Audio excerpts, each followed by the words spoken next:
So, today we're talking about change your thoughts, change your life, how our mindset shapes stress, emotions, resilience, how it really does determine our behavior. And this was obviously a hot topic because we sold 95 out of 95 tickets.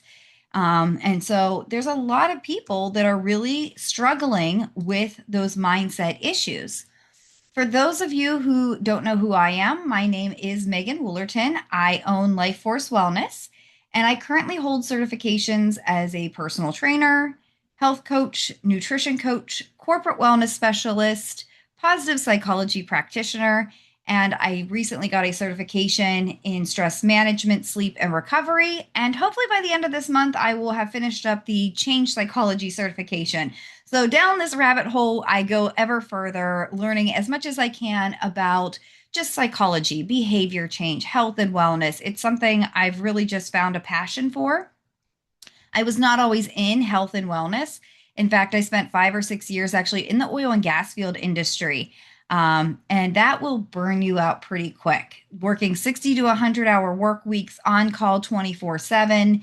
I was riddled with anxiety, burned out, kind of demolished a lot of my relationships. Like I realized after I left that job, I really didn't have any friends outside of work. And it just really made me reflect on some of my life choices and how I got to that point. And that's when I started really kind of going down this rabbit hole with health and wellness. And so now my mission is really just to help others not to experience what I experienced. Unfortunately, that is what I'm seeing. A ton of people today are struggling with that chronic stress, the overwhelm of all the things we need to get done in a day, the negative self talk. And this is something that was brought to my attention while I was still doing personal training. I'd be working with clients and they would be sitting there saying things like, I'm never going to get down to this pant size. I'm never going to get down to that weight. I can't eat this way. Just constantly that negativity that just creeps in that we immediately think and then we vocalize. Then the anxiety, the burnout, the mental fatigue, all those things, we just see these keep cropping up and we keep talking about burnout. And there's a lot of good information out there. There's habits you can develop, there's yoga and meditation and setting boundaries and time management. But what today's session is really about is getting to the root cause of all of that. And it really starts with understanding our brain and how it works, the thing that's triggering the stress response. And so I'm going to break down some neuroscience for you real quick before we dive in. There's a lot of fancy terms that are used when we talk about the brain. You've probably heard like neurons, which are the brain cells. You've probably heard of neural pathways in your neural network. And really, I want to simplify this. I want to boil it down so that it's easier to understand. When you have a thought, there's an electrical signal that gets sent in your brain. Think about a time maybe you've driven down the road and maybe a power line had come down in that area. And that electrical signal, that electrical pulse that was coursing through that power line, it left a black burn mark on the road. And now you see it every time you drive down the road. We kind of have the same thing happen in our brain. It's an electrical impulse in our brain. And so sometimes we even joke and we're like, oh my gosh, this is being burned into my brain. There's a little bit of truth there. And that pathway that gets burned into the brain, that mark, that's the neural pathway. That's the thoughts. As you have a thought over and over and over again, it forms a neural pathway. And then the more thoughts we have, the way that we think about things, those get burned into the brain. And that's really kind of what develops the idea of the neural network. So a neural network, if we really simplified it, is really your belief system. It's all the things that you believe together. So a neural pathway is a thought that you constantly repeat that kind of in a way does get burned into your brain. And then the neural pathway or the neural network is just the greater beliefs. And so when something happens to us, we automatically go to whatever that thought or that belief is. And so the more we think and believe a certain way, the more we behave in a way that brings that to fruition. So if you're somebody who is generally upbeat, optimistic, and positive, this is very helpful. But if you're somebody who's struggling with a lot of these just negative thought patterns, these negative thoughts, the I'm not good enough, the I'll never be strong enough, this can really negatively impact your outcomes, your health, and your overall life. And this is where we get into the concept of that idea of self fulfilling prophecy. And there's some truth behind the idea of the self fulfilling prophecy. So, the definition of this is that we have some kind of prediction that we either directly or indirectly cause to become true. So, we'll say things like, I'll never get that promotion. And then lo and behold, I don't get the promotion.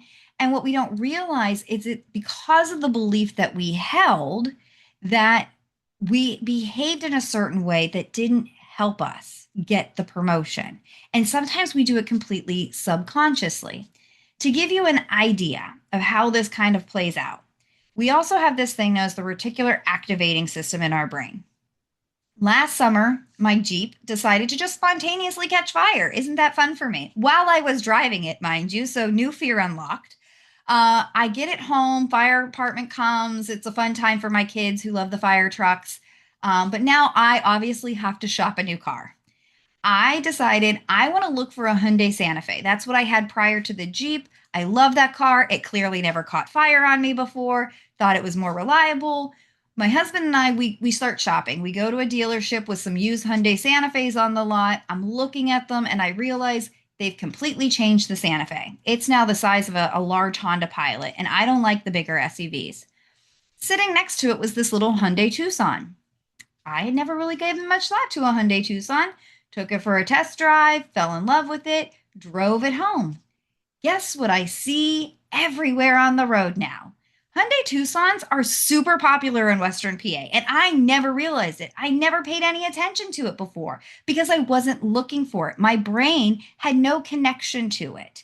Now that I own one and I like one, I see them everywhere. To also put this into some perspective for you, take a moment right now and look around the room that you're sitting in and take note of everything that's red. What is things that are red in your room right now? Just do a quick look around. What's red in your room? All right, now how many items in your room are blue? I don't know, Megan. I was looking for the red stuff. Exactly. Your brain wants to bring to light what you're focused on. This is why affirmations work. Everything from the books Think and Grow Rich to The Secret and all those other self help books, in between hundreds of thousands of them, I can sum up like this: what you believe, you bring into existence through your behaviors. And sometimes it happens completely subconsciously. So if you are telling yourself, I'm never going to get to that level, I'm not good enough, I'll never hit that weight, I'll never hit that goal, I'll never be out of debt, your behavior will start to do things. You'll behave in a way that keeps you stuck, that keeps you from achieving your goals. But if you sit there and you practice affirmations, I'm strong, I'm capable, I've got this, I'm working towards this, I'm fearfully and wonderfully made. If you get those affirmations and you say them to yourselves, you'll actually start to develop a new neural pathway in your brain and your behaviors will start to match it. This is also the concept behind gratitude journaling. So there's a ton of research about the power of practicing gratitude journaling, that if you get up in the morning and you sit down and you spend some time. Now, this is not a list 3 things you're grateful for: my house, my spouse, my dog, and then you run out the door and you're done. Spend some time in it. Sit there and ask yourself, out of everything in the universe, what am I most grateful for right now? And write that down. And then ask yourself why. Why, out of everything in the universe, did you choose that thing to be grateful for in this moment? And journal on it. And do that for 2 or 3 items. What you're doing is you're setting up your mind to think about things that you're grateful for. And when you walk out your door and you start your day, your brain is wired now to look for more things to be grateful for. It's looking for more opportunities to experience gratitude. So that is how we bring that self-fulfilling prophecy really to life. And this is where we dive into the idea of the psychology of success. So some of you might be familiar with Carol Dweck's work. She wrote the book Psychology of Success, and it's all about growth mindset and fixed mindset. And fixed mindset is people who think that how they are their skills, their IQ, their abilities, they are like hard set in their DNA. Either you're born with it or you're not. Either I'm good at this or I'm not. They will take on labels very easily. While I have nothing against the strength finders and the Myers-Briggs and all those other personality tests, they can be fun and they can be insightful. We need to be very careful to go, well, I'm just a type A personality, or I'm a Libra and that's just how I am, or I'm a this and that's just how I am. Because when you do that and you take on that label, you start to give yourself a fixed mindset and you put yourself into a box. And what happens is people who have a fixed mindset, they tend to desire to want to look better because they don't want to get slapped with a label of not being capable or being smart enough. And so when they face challenges, they will run the other way. They avoid challenges at all costs. Anything that makes them not look good really scares them. They tend to give up very easily on obstacles and they won't put a lot of effort into things. This is that idea of if it was meant for me, it would come naturally. And we get into the argument of natural talent over hard work, which one's greater. And they really believe it's natural talent every time. They don't take criticism well. They either ignore it completely or they get very angered by it. And they see the success of others as being threatening. When somebody gets promoted over them or does well over them, it's threatening to them. Whereas somebody who has a growth mindset is much more adaptable and they're always looking for opportunities to learn, to grow. They tend to embrace challenges. In fact, give them more challenges or else they get bored. They persist when there are setbacks. They like to get creative and think outside the box. They're kind of the MacGyvers of this generation. They see practice makes perfect. They do believe that hard work will outdo natural talent any day. They favor criticism. In fact, they go seeking criticism. How do I get better? How do I improve? They'll seek out coaching, training. They'll sign up to things like this, like you all are on today. And they actually find inspiration from people maybe in their field. Like if there's a leader in their field, like I look up to the Simon Sinek's and the Brene Browns and the Carol Dwecks, and I follow their stuff on social media and read their books, and I find inspiration in it. And so they actually get inspired when somebody gets promoted, and they're the ones that will go and ask, how did you get there? And how do I follow in your footsteps? Now, why do we mention this? May is Mental Health Awareness Month. And there is a very strong, I won't say causation, but correlation between having a growth mindset and having positive mental health. There was a collaborative study done where they reviewed actually 17 different studies about growth mindset and fixed mindset. And what they found, combing over all this different research, was that a fixed mindset was associated with more mental health problems when compared to people who had a growth mindset. And the statistic that shocked me was that fixed mindset individuals were 58% more likely to show severe, not mild, not moderate, severe symptoms of anxiety, depression, and aggression. So if you're somebody who is dealing with anxiety and depression, could some of that be coming from a fixed mindset, a belief you're holding about yourself that you don't think you can change? And how this really plays is it plagues every part of our life. I mean, how we think about things affects our emotions, and that impacts our health, our creativity, our productivity, our environment. People who tend to have a cluttered mind also tend to have a cluttered desk. It really does impact everything in our life. So this is why I like to start at the root. Let's start with the brain. Let's start with the mindset to really get the ball rolling. So, okay, this is all great. Megan, I get it. Our mindset shapes our reality. But how do I know when it's time to change a thought?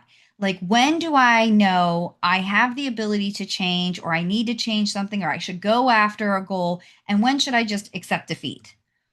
Ask yourself the three rational questions. And this was developed by another researcher, Pucci, in 2010. What it is when you have a thought and you're like, is this thought helping me? Is it time to reframe? Ask yourself these three questions. Is my thinking based in fact? Does my thinking help me achieve my goals? Does my thinking help me feel the way I want to feel? If you answered no to any one of these, it's time to reframe. So, for example, I had someone come to me recently and they wanted to bounce ideas off of me because they want to get into coaching and, public speaking. They want to get into keynote speaking. And so they came to me and they're like, I'm just not sure I'm ready for the big stage yet. I don't think I'm ready. And so I was like, okay, well, why do you think that? What are the facts you have to believe you're not ready for a big stage? Well, I've only done little stages to this point. I don't think I'm ready for the big conference. Okay, maybe you're not ready. You need more practice. So, fine, based in fact. Is this thinking helping you to achieve your goal? No. It's kind of holding me back because I'm kind of turning down opportunities to speak because I don't feel like I'm ready. And then that leads to the last one. Is this making you feel the way you want to feel? No, it's actually making me feel really crappy because I keep giving up opportunities. Okay, well, it's time to reframe this. It's time to look at, all the facts and really determine what is going on here and reframe that I'm not ready to take the big stage to something that's going to help you get towards your goal. How do we do that? This is where some cognitive behavior therapies come in. Now, I am not a therapist, I'm a practitioner, and this is something that you can do yourself. This is going to help you reframe those negative thoughts that you need to change. Now, there is a huge correlation, much like there is with mental health and growth mindset, with mental resiliency and growth mindset. So, when you have setbacks and struggles, having a growth mindset helps to build the resiliency to overcome those. And one of the ways you can start to practice that is doing this ABCDE model. And it's got a big long name, but it's very simple. And we're going to run through it together. So, A stands for your adversity or activating event. Something happens to you. Based on that, you develop a belief.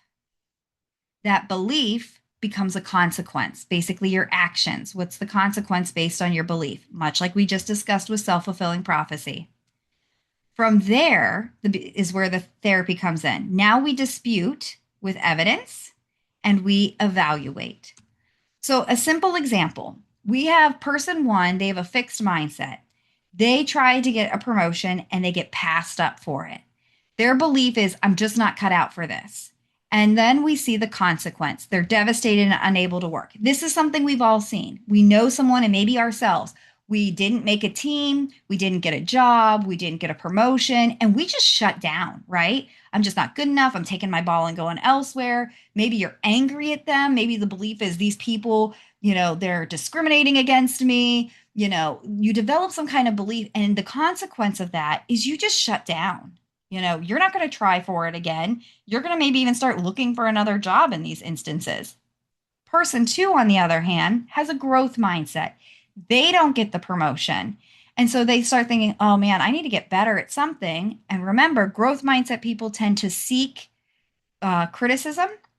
So most likely, this person is going to go to the hiring manager and say something like, hey, can you explain to me why I was passed up for the promotion? Was there something I should have been doing better? And maybe they learn that, oh, well, they need to be a little more detail oriented. There was an issue with something that they turned in. Now, while they're a little sad, overall they're okay. And they're going to work on whatever that skill is that they were lacking. And between these two people, when that promotion opens up again in the future, person two is most likely going to get it because they're working on developing their skills. Whereas person one, if they're even still with the company, if they haven't already left, they're probably not going to try for it again because they've developed a belief in their head that they're either not cut out for it or they're being discriminated against in some way and it's not worth it. So this is how this plays out. Now, let's say you're the person with the fixed mindset. Where the therapy kicks in is I would sit down with you and I'd go, okay, you got passed up for that promotion. What are you thinking right now? I am thinking I'm not good enough. Okay, fair. Tell me all the reasons why you're not good enough, which sounds a little counterintuitive, but hang with me. Let's write down all the reasons you're not good enough, why you're not cut out for the job. Well, I got passed up for the promotion and I screwed this up and I messed this and I missed this deadline and I missed that. And you start listing out all the reasons you're not good enough. After you're done making that list, then I'm going to say, okay, now tell me why that's false. You went after the promotion. So at some point you thought you could do the job. What made you believe you could do the job? And we start listing out, oh, well, I did this project and I helped this client. I got this glowing review and I helped out with that thing. And we start listing it all out. Once we have both lists, Now we're going to evaluate. We're going to look at all the facts. Remember, our thoughts should be rooted in facts. And we're going to look at them and we're going to maybe start to see a pattern like, well, you listed 3 times that you missed these deadlines. I think you need to develop some time management skills. So now the reframe is, I'm not good enough to, I need to develop better time management skills. When we start talking about developing new skills, I need to get better at something, I need to learn something, you get put on the learner path, and the learner path leads you to a growth mindset. You're now out of that, well, this just isn't me, I'm just not cut out for it, that label of a fixed mindset. Now it's, I can develop a new skill. That's a growth mindset. So we look at those, we find the patterns, and we see where we're lacking. And then we reframe it to, how do I develop a new skill? How do I learn something new? What do I need to practice to get to that level? This is how this plays out. We have a person, they sat down, they have the belief, I'm a bad salesman, I can't close deals. And their behavior is that they give up, they don't even try to improve. They almost look for rejections because they just know they're going to be coming in because I'm a terrible salesman. Everyone's going to reject me. And so they're on the phone with a potential client, and the client says something like a lot of clients do, well, I just don't know if right now is the time for me to buy.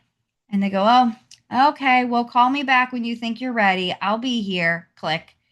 They're obviously not going to close that deal. Anyone who's worked in sales, even if you haven't worked in sales, you know that that deal is dead in the water.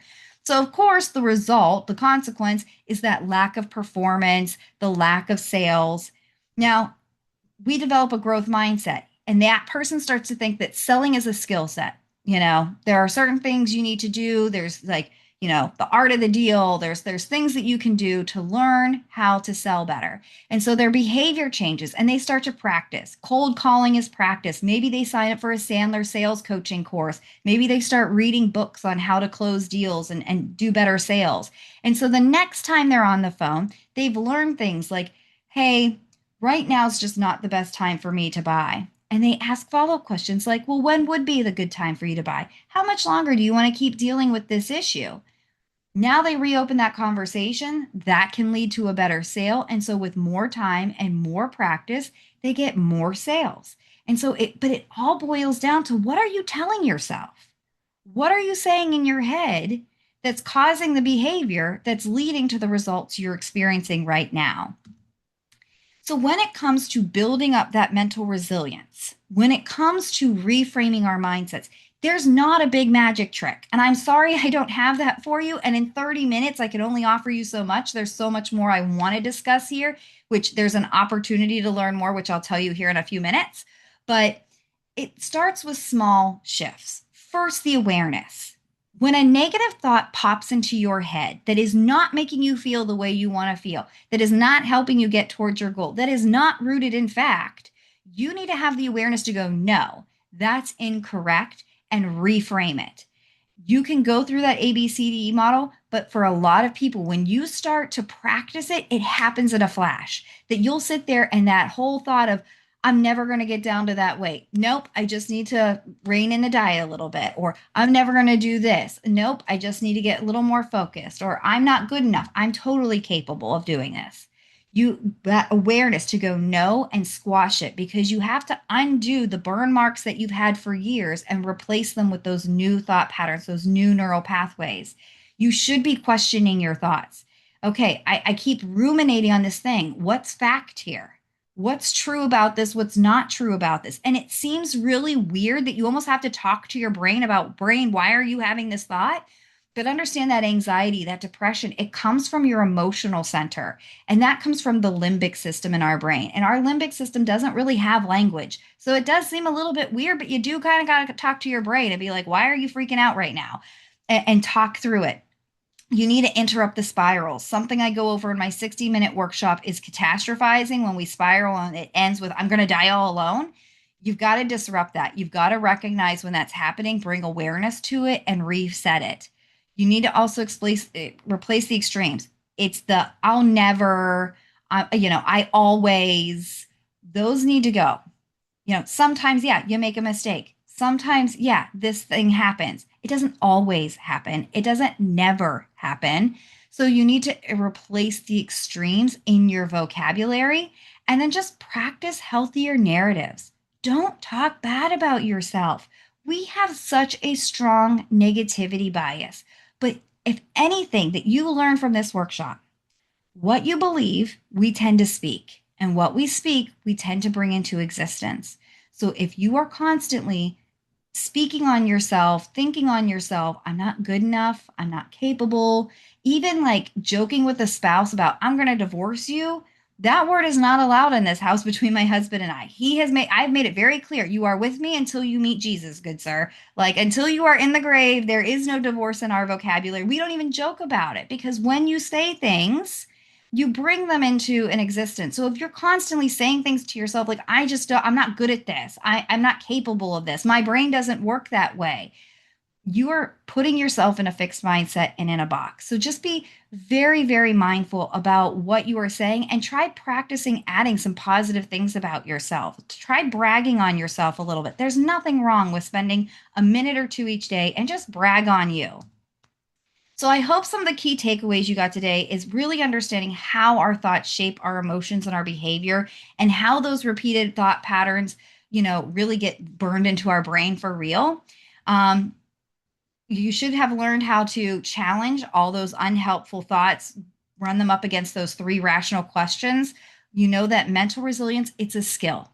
It's something you build like a muscle and it takes time. So put this into practice today and work on it. And it's the small shifts. You don't have to do anything big. It's the little things. It's the gratitude journaling. It's the affirmations. It's the raising the awareness when you start to speak negatively on yourself. It's those little things that are going to make the biggest difference. If you want to go deeper in any of this, if this is something you're really struggling with, you are more than welcome to book a coaching call with me. There's a QR code here on the screen because this is something I do. I do this negative reframing coaching with a lot of my clients. Just going over what are those negative thoughts and how do we shift them. I also offer burnout prevention. I do this with companies, so teaching leaders some of these tools so they can use them with their employees because sometimes it's also nice to have somebody that you can talk to. So maybe you have someone in your life that you see is struggling with a fixed mindset, always talking badly about themselves. Teach them that ABCDE model and work through it with them. Help your friends with it. But it's something I can do as part of a corporate wellness program.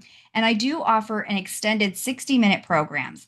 On that, this sold out so fast. And I think this is such a helpful workshop. And there's things I didn't have enough time to go over today, like the catastrophizing when we spiral to I'm going to die all alone. There's another tool, the worst case, best case, most likely case framework, and then some other daily things that you can do. You can sign up for that. It is on Eventbrite. And I'll send you the link to that when I send the replay as well, where you can go to Eventbrite where you found this workshop and find it. The first 10 people to register get $5 off. It's $25. I'm not charging a lot. I usually charge like, a couple $100, almost $1,000 for this for corporate clients, but it's going to be $25 a person. If you're one of the first 10, you get that $5 off. If you're interested in more of the free webinars, I am still doing weekly free wellness and leadership webinars. They tend to go every other week on a wellness topic and then a leadership topic. The next wellness webinar is mental fitness for real life, building resilience without burnout. That one's going to be Thursday, May 28th. So we're going to be talking about mental fitness, which is a little bit different than mental resilience. So if you kind of like diving into some of these things that we talked about today, I would encourage you to try to check out that one on Thursday, May 28th, and that's another freebie. And then lastly, one more free thing for you. I've got a free gift. I have my Get Out of Your Head guidebook. In this free PDF, you can scan that QR code, download the free PDF. It actually has worksheets for the ABCDE model we went over today and the worst case, best case, most likely case scenario, which I did not have time to dive into today, but I will in the 60-minute workshop. That is in there and it kind of spells out what to do. It's not hard. It's pretty self-explanatory. So if you want to try it yourself and you want to download it, you are welcome to do that. And we are at time. I am willing to stick around for a couple extra minutes and take your questions.